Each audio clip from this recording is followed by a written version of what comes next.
First contact in the frost. The wind howled across Europa Station Outpost 7, carrying ice crystals that sparkled like diamonds in the harsh floodlights. Commander Sarah Chen stood at the observation window, her breath fogging the reinforced glass as she tracked the approaching storm on her neural display. The massive Jupiter loomed in the sky, its swirling bands casting an ethereal glow across the moon's icy surface. "Commander, long-range sensors are picking up an anomaly," Lieutenant Torres reported from his station, about 3 kilometers north of the outpost. "Energy signature doesn't match any known human or Nyx-Terry patterns." Sarah's augmented eyes narrowed, the neural implants automatically adjusting to zoom in on the coordinates Torres had flagged. The Nyx-Terry weren't supposed to be in this sector. The ice moon was firmly in human territory, according to the tentative peace treaty. Yet something was out there, fighting against Europa's perpetual blizzards. "Get me an environmental suit," she ordered, already moving toward the airlock. "And keep this off the official channels for now. Commander, with all due respect, that storm is going to hit in less than 30 minutes. Protocol states." "Protocol also states we investigate all anomalies that could threaten this outpost." Sarah cut him off, her tone brooking no argument. "I'm not risking a full team. I'll go alone." The environmental suit sealed around her with a series of pneumatic hisses, its thermal systems immediately activating to combat the minus 160 degrees Celsius temperatures outside. She'd done this walk 100 times during her 3-year posting, but never in weather like this. The moment she stepped outside, the wind tried to knock her off her feet. She activated her suit's magnetic boots, each step becoming a deliberate act of will against Europa's hostile environment. The neural display overlay a path through the ice fields, marking dangerous crevices and unstable terrain. 20 minutes into her trek, she found the first sign that something was wrong. A trail of bioluminescent fluid glowed faintly in the ice. Nyx-Terry blood. The crystalline aliens didn't bleed like humans, but their life fluid had a distinct cerulean radiance that nothing else in known space could replicate. She followed the trail, her suit's sensors constantly updating with new data. The storm was getting worse, Jupiter's massive bulk now completely obscured by the swirling ice crystals. Sarah's training told her to turn back, to wait out the storm and return with a proper search team. But something pushed her forward, instinct, curiosity, or perhaps something more fundamental to human nature. The source of the anomaly became clear as she crested a ridge. Huddled in the lee of an ice formation was a Nyx-Terry, their crystalline exoskeleton dulled with age, and their usually brilliant internal light barely flickering. Sarah had never seen one this old before. The Nyx-Terry were notoriously private about their elders. "This is Commander Chen." She broadcast on all frequencies, including the few Nyx-Terry channels she knew. "I'm approaching to render assistance." The alien's head turned slowly, faceted eyes reflecting the storm's fury. When it spoke, her suit's translator struggled with the complex harmonics of Nyx-Terry speech. "Leave me, human. I am discarded.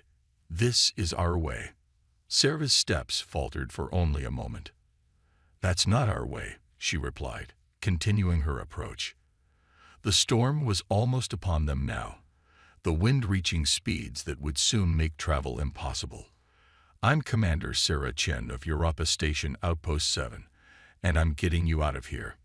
You do not understand." The Nyx-Terry's voice resonated with multiple tones of distress. "I have lived beyond my time of usefulness. The colony has judged, and I have accepted." Sarah reached the alien's position, kneeling beside the massive crystalline form. Up close, she could see the intricate patterns of age in the being's exoskeleton, like the rings of an ancient tree. "I understand perfectly. Your people left you here to die. But I'm not leaving you, not in this storm, not ever." The Nyx-Terry's internal light pulsed weakly. "Why? We are not your kind. We have been enemies." "Because that's what humans do," Sarah replied, already calculating how to get them both back to the outpost. "We look at the impossible and do it anyway. We see someone in need and help them, even if they're different, even if it's hard. She extended her hand, the gesture universal enough that even an alien could understand its meaning. I'm Sarah. And you are. There was a long pause, filled only with the howling of the storm. Finally, the alien's crystalline hand reached out to touch hers. I am Kovex, former keeper of historical resonances, and I do not wish to die here. Then let's get you somewhere warm, Sarah said, activating her suit's enhanced strength modes. The storm's almost here, and I have a feeling this is just the beginning of a much longer story. With infinite care, she helped Kovex to their feet. The alien was lighter than expected, their crystalline form seeming to have hollowed with age. Together, they began the arduous journey back to the outpost, fighting against winds that could score metal and temperatures that could freeze air solid. Commander, Taurus's voice crackled through her comm. The storm's hitting harder than predicted. You need to. He stopped as her suit's cameras transmitted what he was seeing. Is that a Nyxteri elder? It is, Sarah confirmed, helping Kovex over a particularly treacherous patch of ice. And we're bringing them in. Get Medical Bay 2 ready. The private one. And Taurus. Let's keep this between us for now. Something tells me the Nyxteri didn't leave one of their elders out here by accident. As they struggled through the worsening storm, Sarah's mind was already racing ahead. Bringing an alien elder into a human outpost would violate at least a dozen protocols. The diplomatic implications alone could restart a war that had only recently ended. But looking at Kovex's weakening bioluminescence, she knew she'd make the same choice again. Sometimes, humanity's greatest strength wasn't in its technology or its determination, but in its simple refusal to walk away from someone in need, even if that someone had crystalline skin and came from a civilization that had tried to destroy them just a few years ago. The storm raged around them as they made their final approach to Outpost 7, but Sarah smiled behind her faceplate. She'd learned long ago that the most important discoveries, the ones that changed everything, often came not from careful planning, but from moments like these, when humanity's heart proved stronger than its fears. The outpost's airlock was already cycling as they approached, a beacon of warmth and hope in Europa's endless winter. And as they stepped inside together, human and Nyxteri, Sarah knew that whatever consequences came from this decision, she had just written the first line of a story that would change both their worlds forever. Breaking protocol. Medical Bay 2 hummed with unfamiliar frequencies as the station's environmental systems struggled to maintain the precise conditions needed for Kovex's crystalline biology. Sarah stood at the observation window, watching the medical team work. They'd never treated a Nyxteri before, let alone one of such advanced age, but human ingenuity had always thrived in impossible situations. Commander Chen, a sharp voice cut through her thoughts. A word. Colonel Victor Harrison stood in the doorway, his weathered face set in hard lines. Sarah had known this confrontation was coming. You couldn't bring an alien elder onto a military outpost without consequences. She followed him to his office, where the massive form of Jupiter filled the viewport behind his desk. Do you have any idea what you've done? Harrison asked, his voice deceptively calm. The Nyxteri will see this as kidnapping. We're still rebuilding from the last war, and you might have just started another one. Sarah stood at attention, her neural implants recording everything for her personal log. With respect, sir, I found an intelligent being abandoned to die. The Nyxteri left one of their own to freeze to death on our doorstep. That makes it our business. Their culture, their rules, Harrison countered. We don't interfere with their internal affairs. That's part of the treaty. The treaty also prohibits Nyxteri presence on Europa, Sarah pointed out. They broke that first. Sir, there's more going on here than a simple cultural practice. Kovex was the keeper of historical resonances. That's like their version of a master historian. Harrison's eyes narrowed. And how do you know that? Because while you were drafting your reprimand, I was talking to them. Sarah's augmented eyes met his. The Nyxteri don't just discard their elders, Colonel. They're hiding something, and Kovex knows what it is. Before Harrison could respond, Lieutenant Torres's voice came through the intercom. "Sir, we're receiving a transmission from the Nixteri High Command." The air seemed to crystallize with tension. Harrison gestured to the communications display, and a face appeared, if you could call it that. High Commander Zixtel's crystalline features caught the light like a prism, but there was nothing beautiful about the cold intensity radiating from their faceted eyes. "Colonel Harrison," the translated voice hummed with barely contained fury, "you are harboring a discarded one. This is unacceptable." "High Commander," Harrison began diplomatically, "we found one of your people abandoned on our territory." "The one you found has been judged by our laws," Zixtel interrupted. "They are no longer of the collective. Return them immediately, or there will be consequences." Sarah stepped forward, unable to contain herself. "They have a name. Kavex, keeper of historical resonances, and they're under my protection."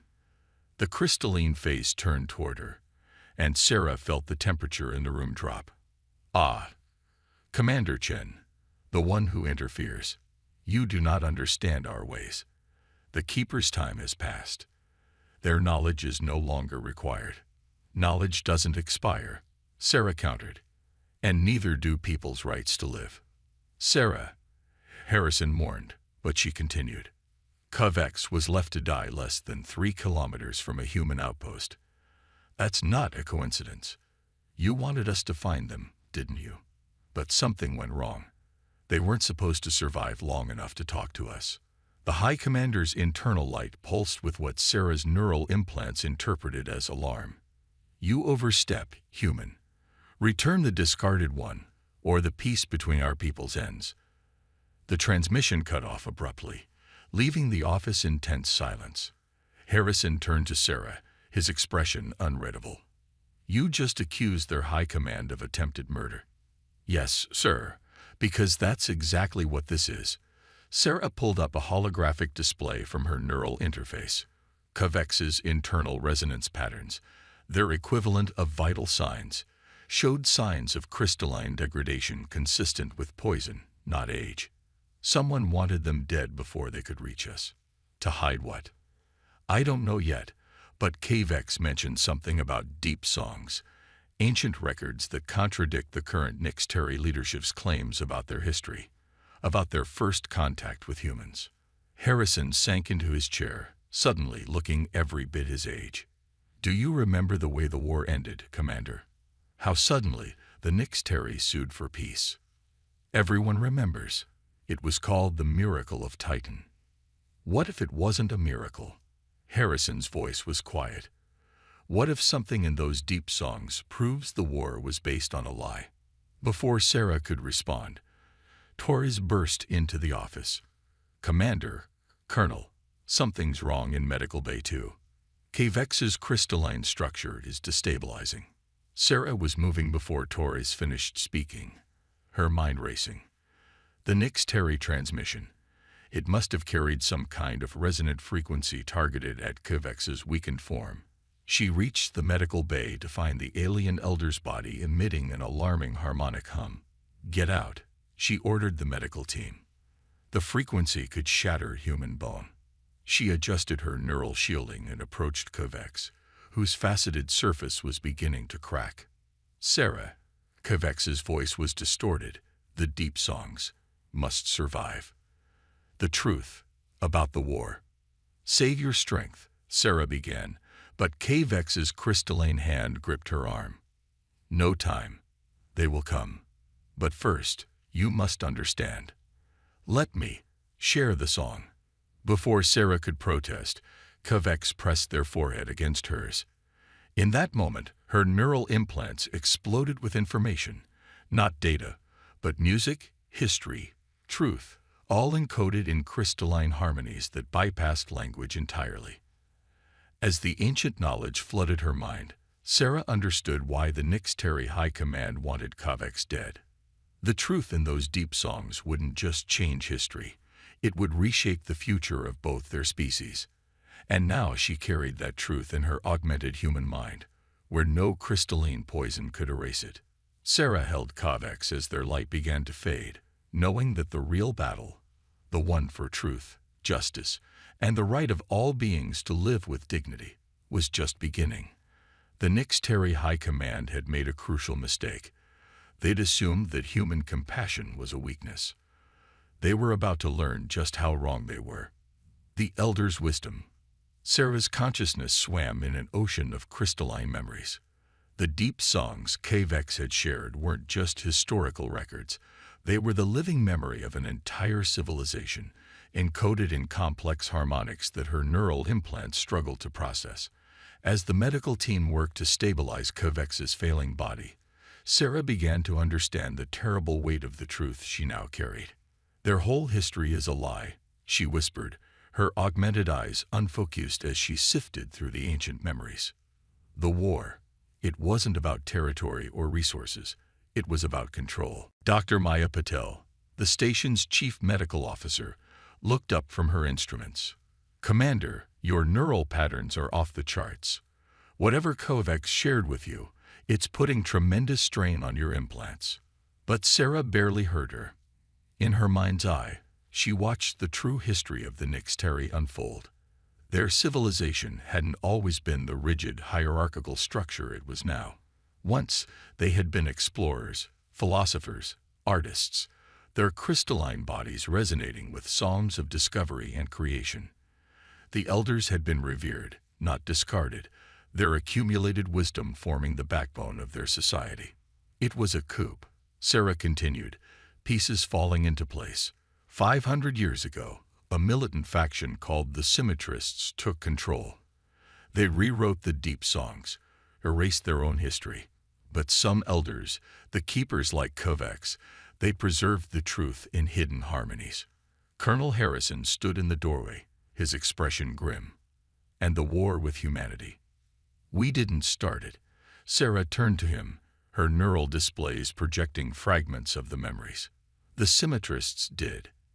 They needed an enemy to maintain control, to justify their power. First contact with humanity was peaceful. There were even early treaties, cultural exchanges. But the Symmetrists destroyed those records and engineered attacks on their own colonies, blaming humans." HFY's crystalline form pulsed weakly on the medical bed. "The song must spread," they hummed. "Our people must remember." Dr. Patel's instruments chimed in alarm. Their harmonic resonance is failing. The poison is reaching their core matrix. Sarah moved to HFY's side, taking their hand. The contact sent new waves of information coursing through her neural network. "There's more, isn't there? Something about why they sued for peace so suddenly." HFY's faceted eyes fixed on her. The young ones began to remember. Despite the Symmetrists' control, the old songs started to resurface. "When your kind showed mercy to our wounded, protected our civilians," it awakened memories. The Symmetrists feared their control would shatter. "So they ended the war," Harrison concluded. "Better to maintain power through peace than lose it through remembered truth."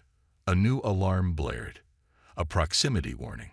Lieutenant Torres's voice came through the intercom. "Commander, Colonel, 3 Nixtari warships just dropped out of FTL. They're demanding we surrender HFY and you, Commander Chen. They say you've been infected with dangerous propaganda." Sarah laughed despite herself. "Propaganda.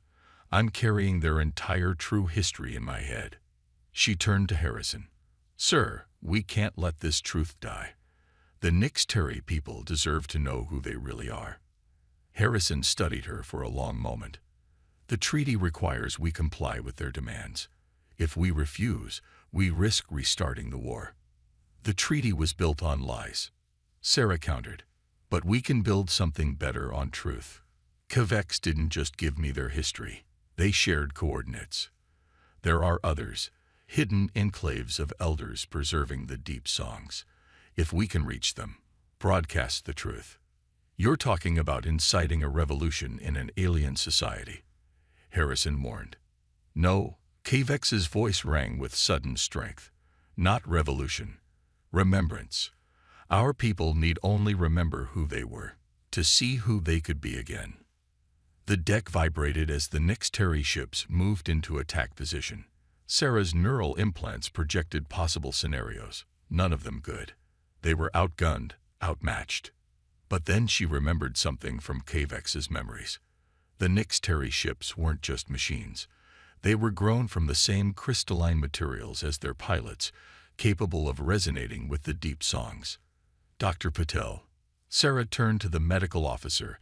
How strong a harmonic pulse can we generate from your equipment? Strong enough to shake this station apart, if we remove the safety protocols. Why? A smile spread across Sarah's face. Because we're going to remind those ships who they really are. She connected her neural interface to the medical systems, preparing to broadcast Kavex's memories. The symmetrists tried to bury their people's true nature under lies and control. But you can't change what something truly is. Not a person, not a civilization.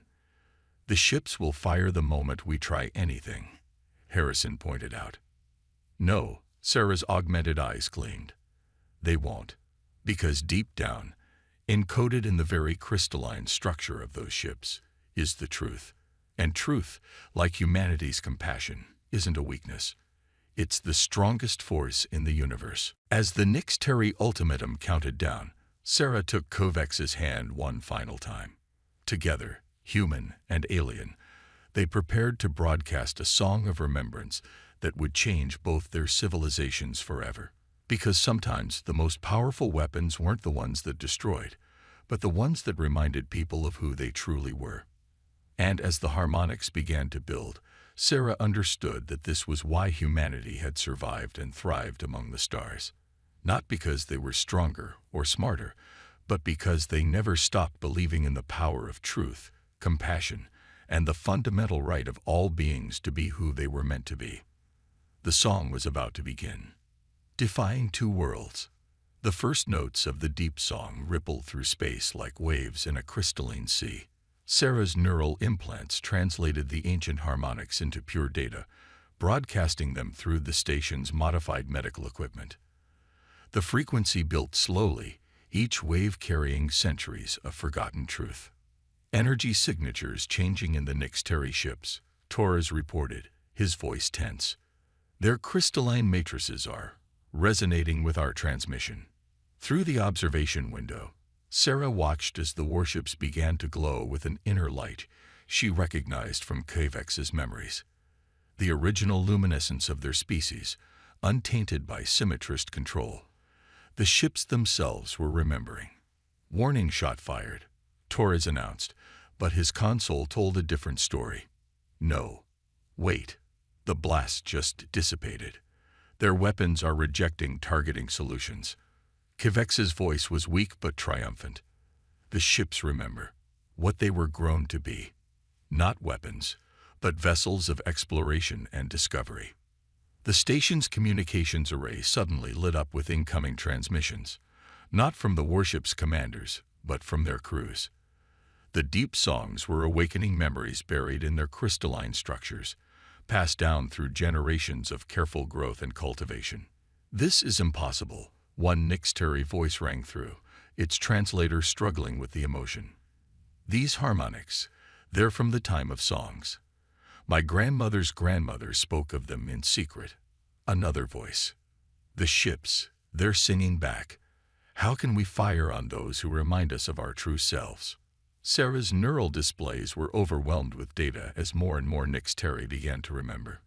But amid the chaos, a new transmission cut through. High Commander Zixtel, their voice practically vibrating with rage. What have you done, human?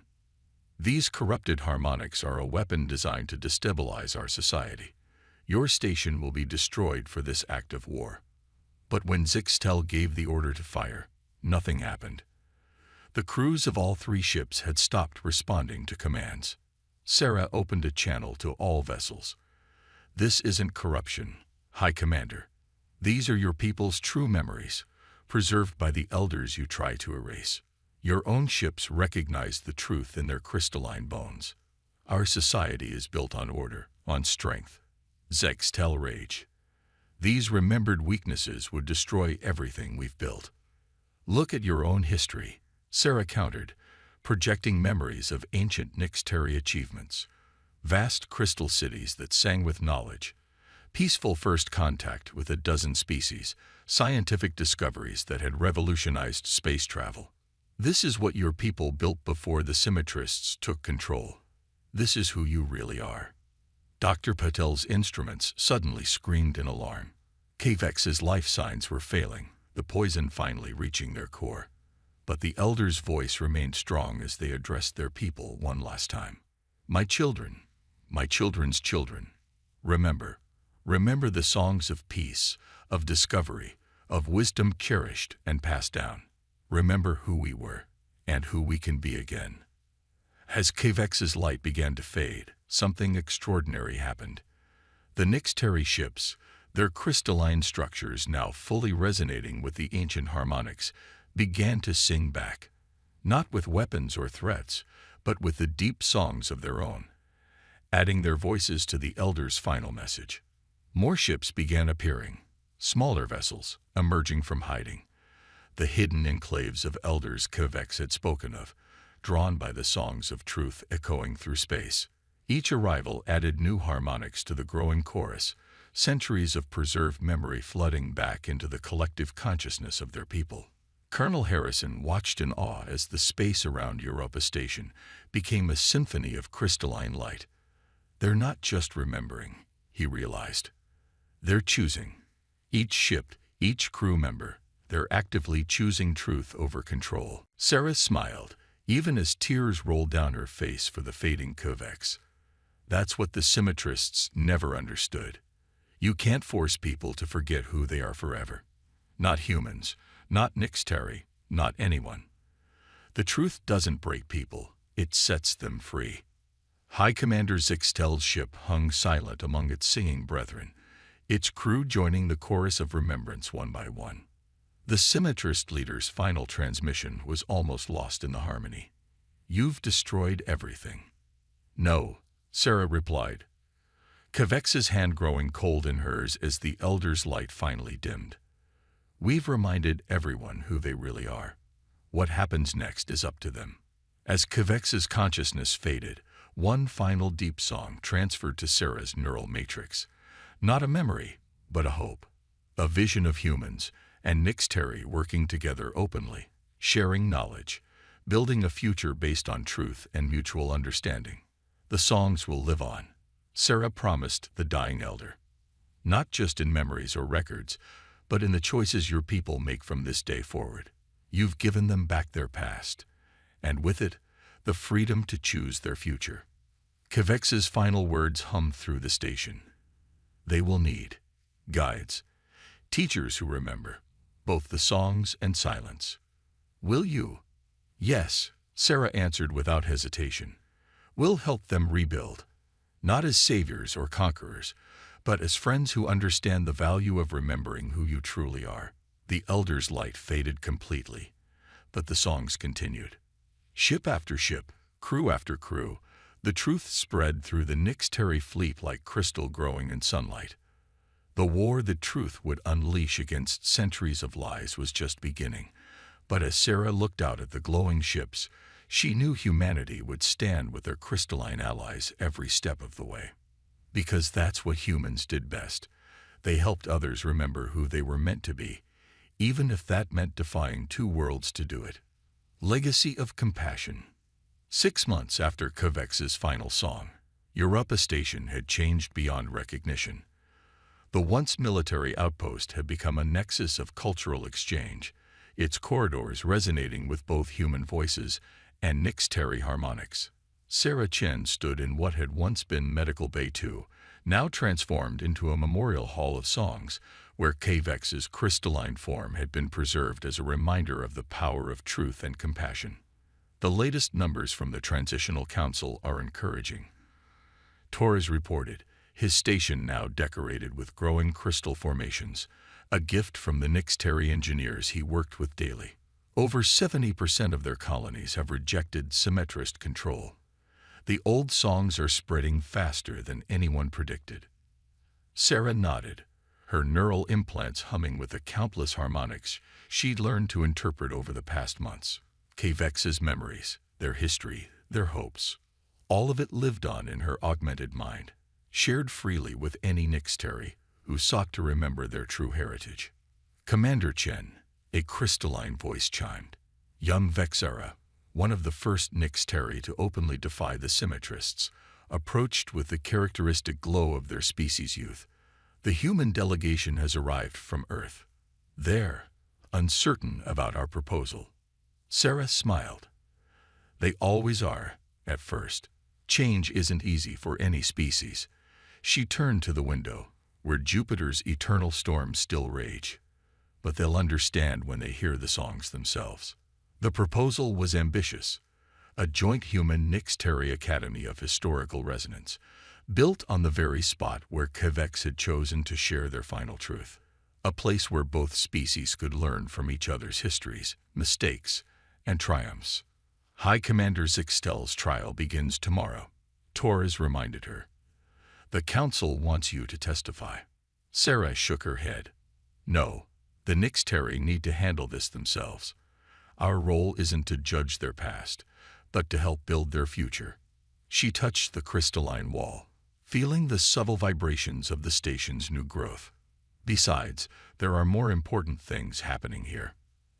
As if on cue, a group of human children ran past the memorial hall's entrance, their laughter mixing with the harmonious chimes of young Nixteri.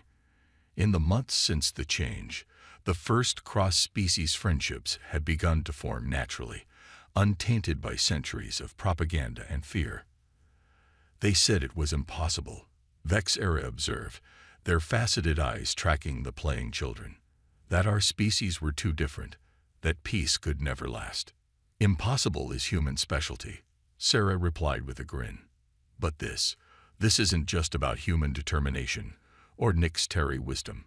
It's about something more fundamental, the universal right of all beings to know their own truth, to be who they really are. A soft chime indicated an incoming transmission. The holographic display showed a familiar sight, one of the hidden enclaves of elders, this one located deep in the Kuiper Belt. More and more of these sanctuaries were revealing themselves each day, each one carrying their own preserved songs of history and knowledge. The archives are ready, the elder announced, their ancient form glowing with renewed purpose. We would be honored if you would help us share them with both our peoples. Sarah's neural implants automatically began preparing for the data transfer, but she took a moment to study the scene around her. The memorial hall was filling with both humans and Nixteri, drawn by the promise of new songs, new understanding. Among them were scientists, diplomats, teachers, and children, all eager to learn, to grow, to build something new together. Kvex once told me that the deep songs weren't just about the past. She addressed the gathering. They're about possibility, the endless potential that exists when beings choose to remember who they are and what they can become. She placed her hand on the preserved crystalline form of her friend, the elder who had dared to share truth even at the cost of their life. The crystal hummed with residual harmonics, a final echo of Kvex's wisdom. We stand here today, not as separate species, not as former enemies, but as inheritors of a profound legacy. A legacy built not on power or control, but on compassion. The simple human choice to help someone in need, and the incredible Nixteri courage to remember who they truly were. The archives began their transmission, new songs of ancient knowledge flowing through the station's crystal-enhanced networks. But more beautiful than the historical records was the sight before her. Humans and Nixteri working together, learning together, growing together. This is how we honor Kvex's sacrifice, Sarah continued, her voice carrying the harmonic overtones she'd learned from months of sharing songs. Not by dwelling in the past, but by building a future neither of our species could have imagined alone. As if in response, the station's crystalline growths pulsed with light, their resonance harmonizing with the hopes and dreams of all those gathered. The legacy of a single act of compassion had grown into something far greater, a new way forward for both civilizations. And in the depths of space, across the solar system and beyond, the songs continued to spread. Truth, once remembered, could never be forgotten again. The future that Cavex had glimpsed in their final moments was becoming reality, one shared story at a time. For that was humanity's greatest gift to the universe, not their technology or their determination, but their fundamental belief that everyone, no matter their form or origin, deserved the chance to be who they truly were. And in return, the Nix Terry had given humanity something equally precious, the understanding that the truest songs were those sung together. The impossible had become inevitable, all because one human commander had refused to walk away from a dying elder. In the end, that was all it took to change two worlds, a simple choice to care, to help, to remember. And the songs would echo through the stars forever.